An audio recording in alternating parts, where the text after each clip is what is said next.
Pak, jutanya miliaran terus kita full timer duit uang lihat uang 100 juta aja enggak pernah Pak. Saya bilangin begitu tuh pendeta ceritanya miliaran terus. Kita jemaat lihat duit full timer ngeliat duit 100 juta aja enggak pernah lihat di rekening ada 100 juta aja enggak pernah tak bilang begitu kan. Senyum kecut ya. Terus sudah itu dia udah enggak pernah lagi panggil pendeta yang khotbah miliaran. Suatu ketika pernah ngundang Gilbert juga, tapi terus dia kapok ya, nggak mau lagi. Wah lain kali kita jangan undang lagi. Serius ya? Dia bilang itu, wah kita lain kali jangan undang lagi.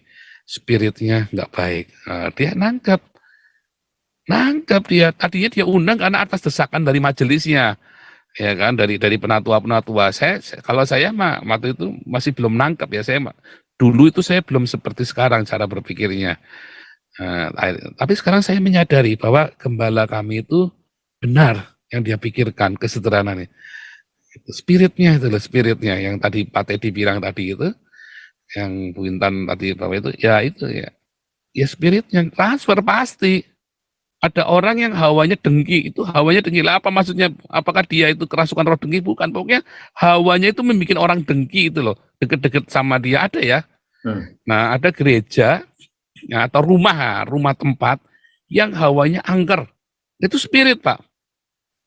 Itu spirit, tetapi bukan spirit yang dimengerti oleh orang-orang pada umumnya. Maksudnya spirit itu banyak setannya. Bukan. Memang karena apa? Karena lembab, gelap. Ya kan, lembab, gelap. Udaranya sirkulasinya nggak mengalir. Makanya hawanya singit. Nah, itu maksudnya roh-roh itu, Pak. Ya. Saya mau bertanya, Pak.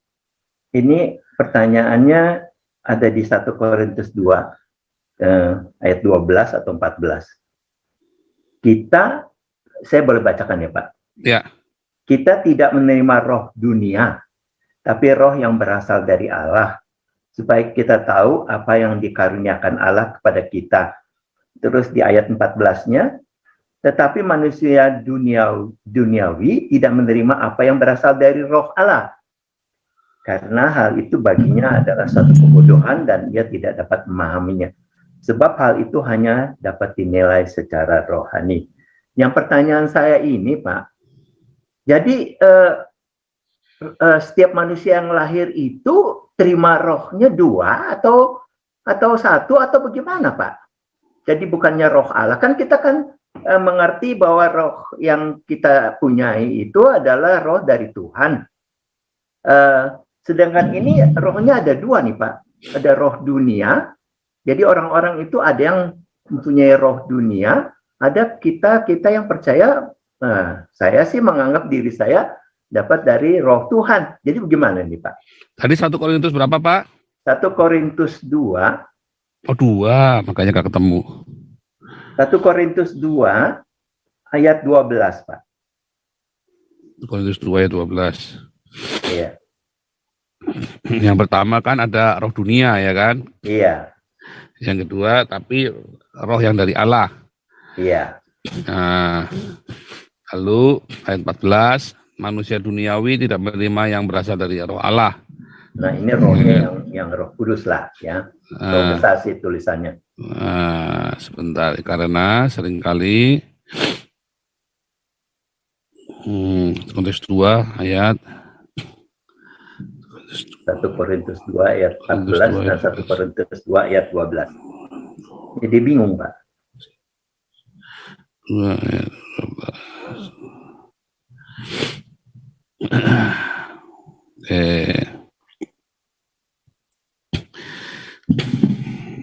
Mana kok nggak mau buka? Ada ketemu nih ya ayatnya nih. Ya, jadi kalau kita bicara Allah adalah roh, setan-setan kan juga roh kan. Yeah. Seringkali kita memikirkan roh itu adalah oknum kan, adalah satu sosok begitu kan. Sebenarnya enggak loh. Kalau kita bilang roh itu adalah sebuah, dulu saya bilang salah satunya adalah ambience. Ambience itu juga roh, atmosfer itu juga roh. Ya kan, atmosfer itu juga roh. Jadi kalau bilang roh yang dari dunia, maksudnya roh yang memikirkan hal-hal yang dunia. gitu. Roh yang dari Allah itu yang memikirkan perkara-perkara surgawi. Nah, roh yang membawa kita hawanya maunya ke sana. Nah, lalu ada berapa roh? Nah, bukan berapa roh, karena ambience itu ada berapa ambience? Banyak. Kita mau ambience yang mana kan? Ada orang yang hidup di dalam Hades, ada orang yang hidup di dalam paradiso. Sampai dengan hari ini, kita yang memilih, kita mau hidup di dalam Hades atau kita memilih di paradiso waktu kita masih hidup. Apa namanya? Berarti kan kita masih hidup. Nah, itu yang saya bilang rohnya itu loh. Orang-orang yang memutuskan untuk menerima roh-roh yang dari dunia ini, roh yang dari dunia ini, ya dia akan hidup dalam Hades. Karena roh dunia ini akan membawa kita ke Hades kan, dan membuat kita, roh yang dari surga membuat kita hidup dalam kerajaan Allah. Jadi itu bukan roh satu orang, ada unsur-unsurnya ya, roh manusia, roh Allah, roh dunia, terus ada roh apa lagi di dalamnya, roh setan di dalamnya dia. Bukan seperti itu. Bahkan roh dia kerasukan roh jahat. Itu bukan satu oknum masuk ke dalam dia, bukan itu juga. Nah, itu kan ada di dalam pelajaran tentang malaikat, setan itu ya. Nah, itu seperti itu. Nah, seringkali kita memikirkan roh itu seperti itu. Makanya kalau bilang, dikatakan peperangan kita melawan roh-roh jahat di udara. Peperangan kita penguasa-penguasa di udara. Itu bukan kayak satu oknum sosok genderuwo atau kuntilanak. Tapi kita sedang melawan ideologi-ideologi.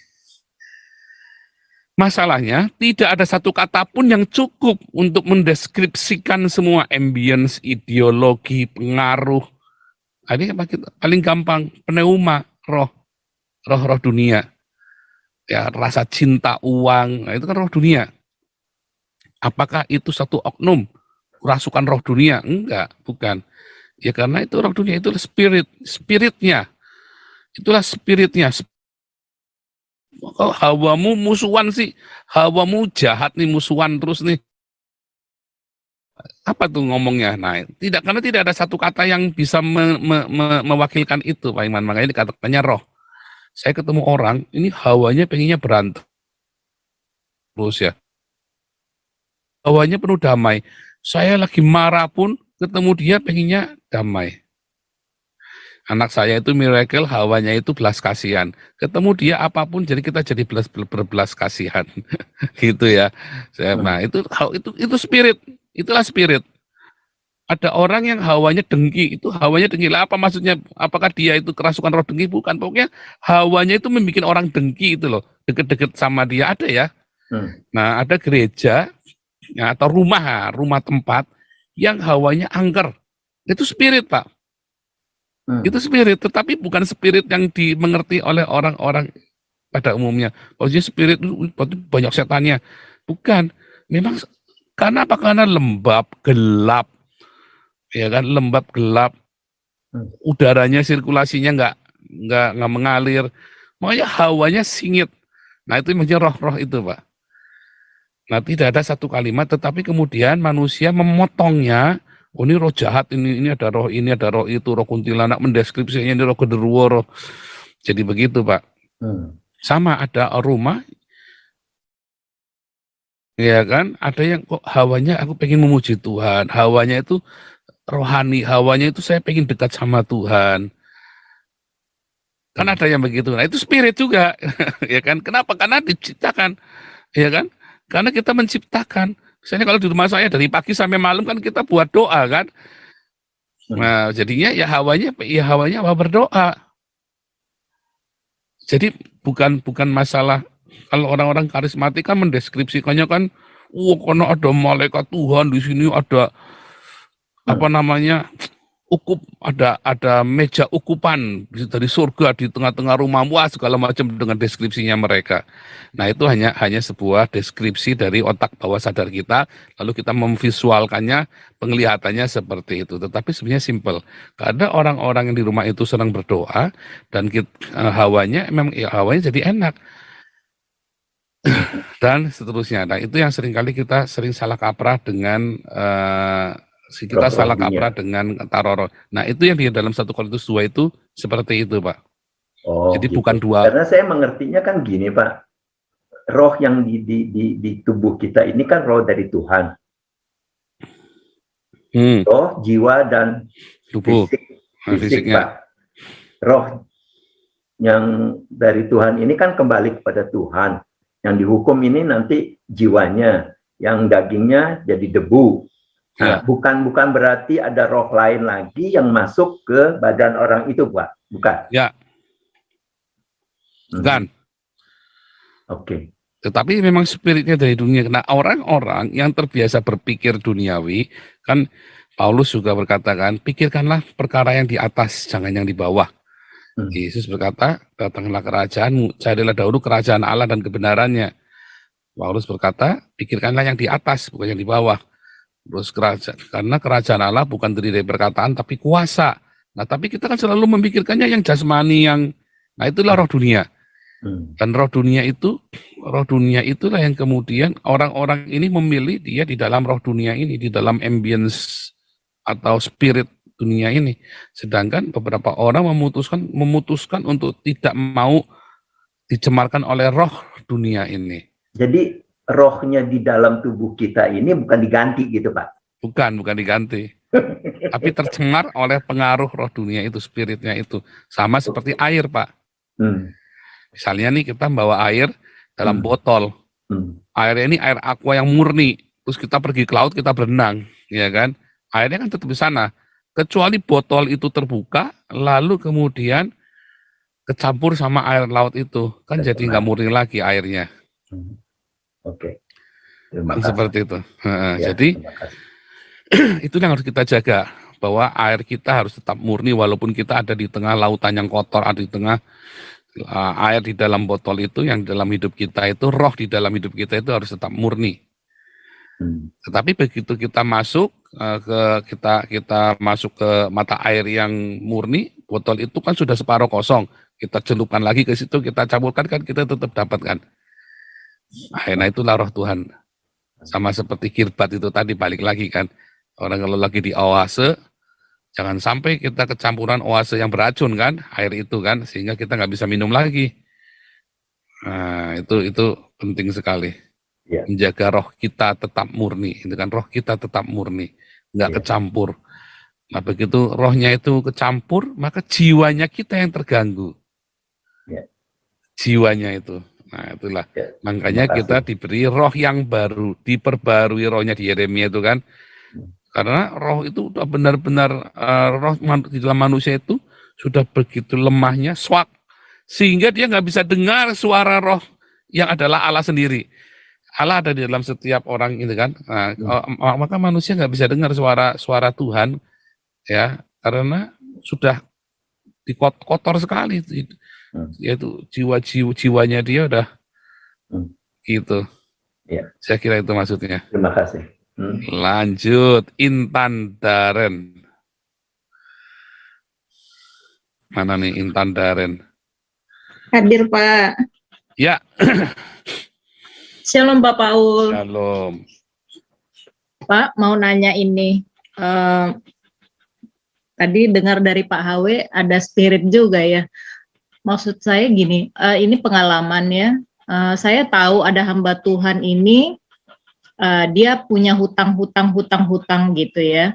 Terus untuk di GBI sendiri biasanya Pentakosta itu kan di penghujung kebaktian pendetanya kan suka angkat tanganmu gitu ya, terimalah berkat dari Tuhan gitu. Terus bla bla bla bla. Tapi saya tahu nih pendeta ini kayak gini. Yang tadi dibilang Pak Teddy, doa ke sana karena ada cuannya, doa ke sini, doain orang ulang tahun ada cuannya gitu, terus pinjam sana, pinjam sini. Saya tahu nih hamba Tuhan ini banyak inilah ya hutangan gitu. Terus kalau dia suruh angkat tangan gitu, hati saya nih kayak, oh ini jangan-jangan transfer roh nanti ya gitu. Itu salah nggak ya Pak ya kalau saya nggak angkat tangan gitu, atau angkat tangan aja gitu karena dia hamba Tuhan yang ada di altar gitu ya Pak ya. Itu aja Pak Paul, terima kasih. Kalau saya sih saran jangan pergi ke gereja yang pendetanya mata duitan ya. Itulah yang namanya transfer roh. Maksudnya transfer roh itu, Anda kan tiap hari melihat gaya hidupnya pendeta ini, teladannya itu. Anda merekam, direkam ya jadi. Kalau roh kita tidak, jiwa kita tidak kuat, ya kan, roh di dalam hidup kita tidak kuat untuk menolak teladan yang buruk itu, maka kita jadi seperti dia. Kita ikut, karena kan kita mendengarkan dia selama 1 jam. Mendengarkan dia ngoceh kan. Enak-enak pun ya kita terpengaruh, walaupun enak. Ya sebaiknya nggak usah didengar, nggak usah datengin. Karena Interupsi Pak Paul. roh itu adalah yang kita ucapkan. Maaf Pak, tadi Bapak bilang kan melihat dari pembicaraannya ya. Kalau yang hamba Tuhan ini saya tahu karena dengan istrinya kita juga banyak ngobrol gitu. Tapi kan ada juga hamba-hamba Tuhan yang undangan gitu ya Pak ya. Ini kita dari mana taunya dia hamba Tuhan atau hamba uang gitu Pak? Ya si gembalanya yang tahu, dan kita tahu reputasi dia kan. Makanya saya lihat ya, saya tiap hari Minggu ya, yang hari Minggu khotbah di kita ini cuman Pak Daniel Alexander aja loh yang saya kasih loh. Walaupun saya banyak kenal orang baik. Ya kan? Kenapa saya hanya izinkan Pak Daniel Alexander dan orang dalam komunitas kita yang saya tahu kenal baik. Ya Pak Hawe, Pak David, yang sudah saya kenal baik ya. Itu yang saya izinkan. Yang ada di komunitas kita. Ya kan? Kenapa yang lain nggak saya izinkan untuk ambil alih hari Minggu? Kalau yang doa pagi kan kita kan semua memang buat belajar ya kan, buat belajar, sharing teman-teman yang ada di kelas evangelis apostolik, apalagi kelas kita ya, kelas evangelis kita prakteknya nanti di doa pagi ya, belajar sharing, belajar gitu ya. Tapi kalau yang hari Minggu saya nggak pernah kasih ke orang. Kemarin pun ya, waktu saya nggak bisa ikut koinonia kemarin, ya kan. Saya minta tolong Pak Hawe dan Pak David. Iya kan, kita nggak sembarangan kasih pendeta lain. Teman saya banyak pendeta ya, baik-baik. Tetapi saya tidak tahu kehidupan mereka sehari-hari seperti apa. Ya Pak David dan Pak Hawe nggak tahu sehari-hari, tapi kami berinteraksi hampir setiap hari. Interaksi itu kan saya nangkep cara dia ngomong, spiritnya dia kan saya tahu kan. Tapi dengan yang lain kan enggak, saya hanya sesekali, sebulan sekali aja belum tentu nelpon. Gitu, jadi saya nggak sembarangan kasih ke orang juga, walaupun itu baik ya kan, walaupun orang itu baik. Nah, tapi kalau dengan Pak Daniel Alexander itu kita sangat kita lihat dari pengajarannya, gaya hidupnya, ya kan, dia baik, bisa jadi teladan. Makanya kan kalau khotbah hari Minggu hanya Pak Daniel Alexander. Kalau dari luar ya, kalau dari komunitas kita kan sudah gitu. Nah, jadi kalau taunya dari mana ya kita lihat gaya hidupnya pendeta kita. Kalau gaya hidupnya pendeta kita masih kayak yang Pak Teddy bilang tadi, ya hati-hati saja. Kalau saya mah, ya saya juga mikir kenapa sih Pak Teddy juga mau ke gereja macam itu. Saya juga heran. Kalau saya mah tinggal. Jangan takut ya. Nah, lalu beberapa teman bilang, ini kalau mati gimana? Siapa yang mau memakamkan? Makanya kita bikin yayasan embun pagi. Ya, kita dari seluruh dunia nanti ya, Hagios embun pagi ini supaya ada setiap kali ada yang misalnya sudah nggak ke gereja lagi, ya kita yang ngurusin gitu loh. Kalau aktifnya di komunitas kita, ya kita bisa ngurusin, bisa ngurus mereka begitu. Jadi kalau saran saya, kalau ada hamba-hamba Tuhan yang bergaya hidup mewah, ya dia teman-temannya pasti begitu. Ya jangan sekali 2 kali, ya kalau tamu kan juga cuma sekali 2 kali ya, sekali 2 kali kita masih oke ya, tapi lama-lama pengaruh loh. Lihat ya, jemaat pendeta hedonisme gaya hidupnya juga nggak akan beda jauh loh. Gaya hidupnya dari jemaatnya karena teladan, nggak sengaja teladan. Tapi gembala-gembala yang hidupnya sederhana, ya contohnya dulu ya waktu saya di GPPS itu dulu ada pendeta Silas namanya, orang sederhana banget. Iya jemaatnya mau kaya apa, hidupnya sederhana begitu kayak pendetanya. Nah waktu saya full time, saya gembala saya di Betani ya, di Betani di sebuah kota ya. Itu saya kan dulu pendeta di situ. Nah, ada gembala senior saya, pendeta senior saya, hidupnya sederhana, padahal orang kaya. Iya, semua jemaatnya gaya hidupnya kayak dia. Gaya hidupnya kayak dia. Nggak ada jemaat yang hidupnya gaya-gaya mewah, glamor. Nggak ada. Kayak dia, sesuai dengan teladan dari gembalanya. Bukan bukan dia nggak punya barang mahal, dia punya barang mahal ya. Dia punya banyak, mau dia orang kaya, orang tajir melintir di kotanya ya. Suami istri itu orang kaya, suami istri. Jadi keluarga istrinya juga, dia juga orang kaya. Tapi memang gaya hidupnya sederhana dan dia menempatkan diri, memang orangnya memang dia melayani. Jadi menempatkan diri sebagai pelayan. Hidupnya sederhana dan dia lebih banyak berdiakonia, jemaatnya itu diajarin diakonia. Ya hidupnya begitu, ya aneh ya begitu, itulah spirit tadi. Itulah spirit yang ditransferkan kan. Gitu Bu Intan. Jadi ya, sesekali dia manggil hamba Tuhan itu karena buat ini ya, karena buat promosi gerejanya manggil hamba Tuhan yang itu. Cuman waktu itu pernah saya sindir ya, dia sampai tersenyum kecut, saya sindir. Saya bilang, Pak, ceritanya miliaran terus, kita full timer, lihat uang 100 juta aja enggak pernah Pak. Saya bilangin begitu, itu pendeta ceritanya miliaran terus. Kita jemaat lihat duit full timer ngeliat duit 100 juta aja enggak pernah, lihat di rekening ada 100 juta aja enggak pernah. Tak bilang begitu kan. Senyum kecut ya. Terus sudah itu dia udah enggak pernah lagi panggil pendeta yang khotbah miliaran. Suatu ketika pernah ngundang Gilbert juga, tapi terus dia kapok ya, enggak mau lagi. Wah, lain kali kita jangan undang lagi. Serius ya. Dia bilang itu, kita lain kali jangan undang lagi. Spiritnya nggak baik. Nah, dia nangkep dia. Tadinya dia undang karena atas desakan dari majelisnya, ya kan, dari penatua-penatua. Kalau saya mah waktu itu masih belum nangkep ya. Dulu itu saya belum seperti sekarang cara berpikirnya. Tapi sekarang saya menyadari bahwa gembala kami itu benar yang dia pikirkan, kesederhanaan. Spiritnya yang tadi Pak Teddy bilang tadi itu, yang Bu Intan tadi bahwa itu ya spiritnya transfer pasti. Akhirnya kalau pendeta yang munafik, ya jemaat ikut munafik. Coba deh amati, jangan nggak percaya saya. Makanya kalau saya mah tinggal ya, kayak Bu Vivin gitu, tinggal sama Bu Vivin. Ya benar, tinggal. Bu Vivin kan juga sama ya. Tinggal benar saudara. Saudara kumpulnya sama orang apa ya, begitulah saudara. Saudara kumpul di sini ya saudara jadi orang aneh, jadi orang antik kayak saya. Kayak kemarin yang ke Israel, ini kita kumpulan orang-orang antik. Iya, nah, kalau udah kumpulan orang-orang antik rawan konflik, rawan konflik karena kita keras, nggak suka basa-basi, jeder. Tapi kita tahu kita nggak nyimpen, jadi udah nggak apa-apa, gitu kan. Orang-orang yang kayak saya ini kan rawan konflik. Kenapa? Kita belak-belakan kalau ngomong, jeder.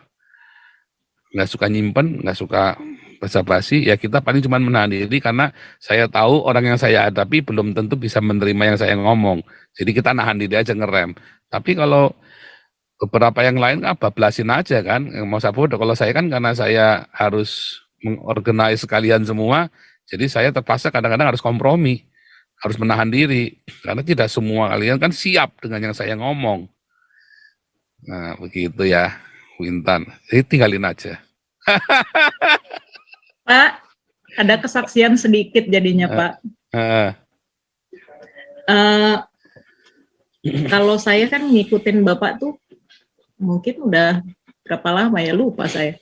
Cuma gayanya, maksudnya pembawaannya Pak Paul itu kayaknya